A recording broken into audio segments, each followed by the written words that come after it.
Hi hello வணக்கம் and welcome to cinema fantasy. Vijay சேதுபதியோடைய நடிப்பில் ரிலீஸ் ஆயிருக்கக்கூடிய விடுதலை பார்ட் 2 படத்தினுடைய ரிவ்யூ தான் பார்க்க போகிறோம். வெற்றிமாறனுடைய டைரக்ஷனில் பார்ட் 1 ஆல்ரெடி சூரி வந்து லீடாக நடித்து அதில் வந்து பார்த்தீங்கன்னா ஒரு சப்போர்ட்டிங் ரோல் அப்படின்னு கூட சொல்ல முடியாத அளவுக்கு ஒரு கேமியோ அப்பியரன்ஸ் மாதிரி விஜய் சேதுபதி வந்திருப்பாரு. அண்ட் அதுவே பார்ட் 2ல் அவர் தான் வந்து மெயின் இது லீட்லேயும் அண்ட் அவரை சுற்றி தான் மற்றவங்கலாம் சப்போர்ட்டிங் ரோல் அப்படின்ற மாதிரி காட்டியிருக்கிறாங்க. ஸோ இந்த படத்தில் விஜய் சேதுபதி ஃபர்ஸ்ட் பார்ட்லேயே க்ளோசிங்கில் அவர் வந்து அரெஸ்ட் ஆகுறாரு அப்படின்ற மாதிரி காட்டியிருப்பாங்க. ஸோ அந்த அரெஸ்ட்க்கு அப்புறமா அவரை இன்வெஸ்டிகேஷனுக்கு கூட்டிகிட்டு போகிறாங்க. ஸோ அங்கே அவருக்கு என்னெல்லாம் நடக்குது அண்ட் எப்படி அவர் வந்து இப்படிப்பட்ட ஒரு போராளியாக மாறி இருக்கிறாரு அண்ட் அதுக்கான காரணம் என்ன, வாதியார் வாதியார்னு கூப்பிட்றாங்களே அவர் என்ன வாதியார், எப்படியெல்லாம் இப்படி மறைமுகமான ஒரு லைஃப் அவர் வாழறதுக்கான காரணம், முக்கியமாக போலீஸ் இந்த அளவுக்கு அவரை வந்து ஒரு கேம்ப் போட்டு ஒரு ஒரு டீமாக பிரிஞ்சு தேடுறதுக்கான காரணங்கள் இதெல்லாம் சேர்த்து இந்த படத்தில் காட்டியிருக்கிறாங்க. ஸோ இதில் வந்து ஸ்டார்டிங்கில் வராரு சூரி. அதுக்கப்புறம் பார்த்தீங்கன்னா சூரியோடைய பாயிண்ட் ஆஃப் வியூலேருந்து தான் படத்தை வந்து காட்டுறாங்க. சூரி வந்து அவங்க அம்மாவுக்கு லெட்டர் எழுதுறது ஒரு ஃபர்ஸ்ட் பார்ட்லேயே காட்டியிருப்பாங்க. ஸோ அதே போல் அவர் எழுதக்கூடிய ஒரு லெட்டர் அண்ட் அதுதான் வந்து இப்போ நடக்கிற மாதிரி காட்டக்கூடிய படமாக தான் இந்த பார்ட் 2 வந்து இருக்குது. ஸோ சூரிய ஆரம்பத்தில் இருக்கிறார், அதுக்கப்புறமா இல்லையே அப்படின்ற மாதிரிலாம் ஃபீல் பண்ணாமல் அவர் பேசுகிறதே பேக்ரவுண்டில் வந்து பார்த்தீங்கன்னா அவருடைய வாய்ஸ் ஓவரில் தான் படம் வந்து மூவ் ஆகுது. அப்படி இருக்கும்போது அவருடைய பாயிண்ட் ஆஃப் வியூவில் இருக்கும்போது அவரே ஆன் ஸ்க்ரீனில் அதிகமாக வரணும் அப்படின்ற எக்ஸ்பெக்டேஷனை முதல்ல வச்சுக்காதீங்க. அண்ட் ஃபர்ஸ்ட் பார்ட்டில் அவர் தான் வந்து லீடாக நம்மளுக்கு காட்டி அவரால் என்னெல்லாம் பண்ண முடியும்னு காட்டிட்டாங்க. அதில் விஜய் சேதுபதி என்னப்பா ஒன்றுமே பண்ணலேன்றவங்களுக்கெல்லாம் பார்ட் 2ல் அதுக்கான பதிலடி கொடுத்துருக்குறாரு. ஸோ நிறைய பேர் ப்ரொட்டஸ்ட் பண்ணக்கூடியவங்கலாம் போராளிகள் அப்படின்னு சொல்கிறவங்களுக்கெல்லாம் ஒரு கோட்பாடு இருக்கும். அண்ட் அது எங்கேருந்து ஆரம்பிச்சது, முக்கியமாக தமிழ்நாட்டில் ஒரு என்ன மாதிரியான ஒரு அந்த காலகட்டத்தில் இந்த பண்ணையாருங்கள் அண்ட் ஆதிக்க சாதியாக இருக்கிறவங்க இல்லைன்னா ஆதிக்கம் இருக்கு கையிலன்றதுக்காக ஒடுக்கப்பட்டவங்களை எவ்வளோ தூரத்துக்குலாம் கொடுமைப்படுத்தினாங்க. அதுலேருந்து இப்போ இருக்கக்கூடிய தொழில் சங்கங்கள் இதெல்லாம் ஆரம்பிக்கிறதுக்கான காரணம் என்னவா இருந்தது அண்ட் அதுக்காக எத்தனை பேர் உயிரை கொடுத்துருக்குறாங்கன்றது வரைக்கும் இந்த படத்தில் காட்டியிருக்கிறாங்க. ஸோ புத்தகம் படித்தவங்களுக்கு இல்லைன்னா மார்க்சிஸ்ட் கம்யூனிஸ்ட் இதை பற்றி தெரிஞ்சவங்களுக்கெல்லாம் கண்டிப்பாக தமிழ்நாட்டில் ஒரு பெரிய அளவில் இந்த கட்சிகள் வளர்கிறதுக்கு காரணமாக இருந்தவங்க யாருன்றதும் தெரிஞ்சிருக்கும்.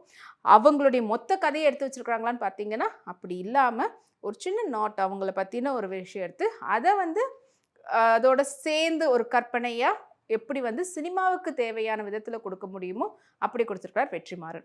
படத்தினுடைய ப்ளஸ் அப்படின்னு சொல்லணும்னா டெஃபினெட்லி ஃபர்ஸ்ட் அண்ட் ஃபோர்மோஸ்ட் நம்ம வந்து இசைஞானி இளையராஜா அவர்களை தான் சொல்லி ஆகணும். எங்கே வந்து மியூசிக் போடணும், எங்கே வந்து அந்த சைலன்ஸ் கொடுக்கணும், எங்கே அவருடைய குரல் வரும்போது நம்ம வந்து உள்ளே இருக்கக்கூடிய அந்த ஆதங்கத்திலேருந்து அழுகையிலேருந்து எல்லாம் வெளியே கொண்டு வருவோன்ற வரைக்கும் எல்லாத்தையும் பர்ஃபெக்டாக கொடுத்துட்டாரு. செகண்ட் ப்ளஸ் அப்படின்றது படத்தினுடைய சினிமோட்டோகிராஃபர். ஏன்னா ஃபர்ஸ்ட் பார்ட் வந்து ஒரு விதமான ஒரு மலை அதெல்லாம் காட்டியிருப்பாங்க. ஆனால் செகண்ட் பார்ட்டில் உங்களுக்கு ஃபுல் அண்ட் ஃபுல் காடு இன்டீரியர்லேருந்து எல்லாமே காட்டும்போது அந்த வியூவாக இருக்கட்டும், அந்த சினிமோட்டோகிராஃபினுடைய ஹேண்ட்லிங்காக இருக்கட்டும், அது எல்லாமே தத்ரூபம் பண்ணியிருக்கிறாரு சினிமோட்டோகிராஃபர் வேல்ராஜ். அண்ட் எப்படியெல்லாம் நம்மளுக்கு கொடுக்கணுமோ எடிட்டர் அது கரெக்டாக ராமர் அவர்கள் கொடுத்துருக்குறாங்க. அண்ட் இன்னொரு ப்ளஸ் படத்துக்குன்னு பார்த்தீங்கன்னா டைலாக். ஸோ டைலாக் ரொம்ப ரொம்ப எசென்ஷியல். இந்த மாதிரியான ஒரு படத்தை கருத்து ரீதியாக மக்கள்கிட்ட கொண்டு போய் சேர்க்கணும் அப்படின்னும்போது அதை எந்த அளவுக்கு டைலாக்ல நம்மளுக்கு புரிய வைக்க முடியுமோ அந்த அளவுக்கு டைலாக்ஸ் எல்லாமே வந்து பார்த்திங்கன்னா பக்காவாக இருந்திருக்குது. ஸோ தத்துவம் அப்படின்றத தாண்டி கோட்பாடு இதெல்லாம் வந்து அங்கங்கே சொல்லி கேட்போம். ஆனால் அதுக்கான முக்கியத்துவம் என்ன, எப்படியெல்லாம் அதை வந்து மக்கள்கிட்ட கொண்டு போய் சேர்க்க முடியுன்றது அழகான டைலாக் மூலிமா சொல்லியிருக்காங்க. எஸ், படம் வந்து 2 hours 40 minutes படம். அதை வந்து கடைசி நிமிஷம் வரைக்கும் கூட எவ்வளோத்துக்கு எவ்வளோ கம்மி பண்ண முடியுமோ அவ்வளோத்துக்கு எவ்வளோ கம்மி பண்ணியிருக்காங்க. அண்ட் ஃபர்ஸ்ட் பார்ட்லேயே வந்து உங்களுக்கு பெண்களினுடைய டார்ச்சர் எப்படிலாம் பண்ணுவாங்க, ஆண்களை கூட்டிகிட்டு வந்து அந்த ஊர்சனங்களெல்லாம் இவரை கண்டுபிடிக்கணுன்றதுக்காக பண்ணக்கூடிய டார்ச்சர்லாம் காட்டியிருப்பாங்க. பட் அந்த மாதிரியான டார்ச்சர்ஸ் பார்ட் 2ல் இல்லைனாலும் அதை தாண்டி இருக்கக்கூடிய அடி குத்து வெட்டுன்ற மாதிரி நிறையவே உங்களுக்கு இந்த ரத்தத்தை பார்க்கக்கூடிய விஷயங்கள் இருக்குது. ஸோ இந்த கதையை வந்து காட்டும்போது இதில் நம்மளுக்கு இன்னும் சர்ப்ரைசிங்கான ஒரு சில அப்பியரன்சஸ்லாம் இருக்குது. கென். ஸோ படம் ஆரம்பத்திலே வந்து பார்த்திங்கன்னா கென்னுடைய விஷயத்துலேருந்து ஆரம்பிக்கிறாங்க. ஸோ ஈவன் நான் கூட நினச்சேன்னா ஒரு வேளை விஜய் சேதுபதி சின்ன வயசு பையனாக வந்து கென்னை காட்டுறாங்களோ அப்படின்னு பார்த்தா, பட் ஆனால் அதனுடைய விஜய் சேதுபதி இப்படி இருக்கிறதுக்கான ஊன்றுகோலே கென் தான் அப்படின்ற மாதிரியான ஒரு ஆக்ஷன் பிளாக்கோட கென் இறங்கி அவ்வளோ சூப்பரான ஒரு ஸ்டண்ட் கொரியோகிராஃபி வந்து ஸ்டண்ட் கொரியோகிராஃபர் பண்ணியிருக்கிறாரு. கென் பண்ணக்கூடிய அந்த ஆக்ஷன் சீக்வென்ஸே வந்துட்டு ரொம்ப அழகா இருந்தது. அண்ட் அதுக்கப்புறமா வந்து பார்த்தீங்கன்னா, போஸ் வெங்கட் அவர பார்க்கும்போது நம்மளுக்கே அப்படியே கையில ஏதாவது கிடைச்சா அடிச்சிட மாட்டோமான்ற அளவுக்கு ஒரு ஆத்திரம் குடுக்குற விதத்தில அவருடைய கேரக்டர் வந்து நல்லா பெர்ஃபார்ம் பண்ணியிருந்தாரு. அண்ட் அனுரங் கஷ்யப் அவர்கள் ஒரு அ ஒரு என்ன சொல்றது? ஆல்மோஸ்ட் அவர் வந்து நேஷனல் லெவல்ல இருக்கக்கூடிய இங்க இருக்கக்கூடிய சோஷியலிசம ஒரு நேஷனல் லெவல்ல பேசக்கூடியவர, இங்க தமிழ்நாட்டுக்கு கூட்டிட்டு வராங்கன்னா, சின்ன ஒரு ஸ்பேஸ் தான் இருந்தாலும், அதுக்கு அவர் வந்தது கரெக்ட்டா ஆப்ட்டா சூட் ஆகுற விதத்துல இருந்தது. இது இல்லாம கிஷோர் அவங்களுடைய performance oh my god! Already அவர் வந்து எப்படி பெர்ஃபார்ம் பண்ணுவாருன்னு தெரியும். அண்ட் அவருடைய அந்த கேரக்டரும் இருக்கட்டும், அண்ட் அதுக்காக இந்த இந்த உண்மையான கேரக்டர் யாருன்றது நம்ம எல்லாருக்குமே தெரியும். ஸோ அவரு எப்படியெல்லாம் பேசியிருப்பாருன்றது, இந்த கேரக்டர்ல அவர் வந்து பண்ணும்போது புரிஞ்சுக்க முடியுது. இது இல்லாம மஞ்சு வாரியர் மற்றும் விஜய் சேதுபதி. அவங்களுடைய பார்ட் அண்ட் அவங்களுடைய லவ் ஸ்டோரி எல்லாம் தான் இதில காட்டியிருக்காங்க. ஸோ மஞ்சு வாரியருடைய ஹேர் ஸ்டைல்லேருந்து எல்லாமே ஒரு பணக்கார வீட்டு பொண்ணா இருந்தாலும் சரி, என்னவா இருந்தாலும் தனித்தனியா அவங்களுக்கு ஒரு ஒரு கொள்கை புடிச்சிருக்கும். அதுக்காக எந்த அளவுக்கு அவங்க வந்து அவங்கள தயார்படுத்திக்கிறாங்கன்றதும், அண்ட் ஒரு போராளி புரட்சிகரமான இருக்கிறவங்க, இன்னொருத்தவங்கள அதே போல சக தோழர எப்படி வந்து லவ் பண்றாங்க, எப்படி அவங்களுடைய லைஃப் வந்து இருக்குது அப்படின்றத பத்தியும் காட்டியிருக்காங்க. ஸோ இது எல்லாத்தையுமே தனித்தனியா நம்ம சொல்லும்போது, அங்கங்க அப்படின்ற மாரி நானு அஃப்கோர்ஸ் அப்படிதான் காட்டியிருப்பாங்க. பட் ஆனால் அது நம்மளுக்கு த்ரூ அவுட் பார்க்கும்போது கரெக்ட்டா வந்து சேர்ற விதமா தான் இருக்கும். அண்ட் இது இல்லாம விஜய் சேதுபதி அவர்களுடைய பெர்ஃபார்மன்ஸ் மகாராஜால ஒரு விதமான விஜய் சேதுபதிய பார்த்தோம்னா, அதுவே இந்த விடுதலை பார்ட் 2ல வந்து மனுஷன் என்னய்யா இப்படி நம்மளுக்கு அதுதான் வந்து ஓ மை காட்! அந்த அளவுக்கான ஒரு ஆக்டிங் பெர்ஃபார்மன்ஸ்னா, இது அத விட தூக்கி சாப்பிட்டுருக்கிறாரு விஜய் சேதுபதி அவர்கள். அண்ட் இது யாரையும் வந்து கம்பேர் பண்ணி ஏதாவது விதத்தில சொல்லணும் அப்படின்றது கிடையாது.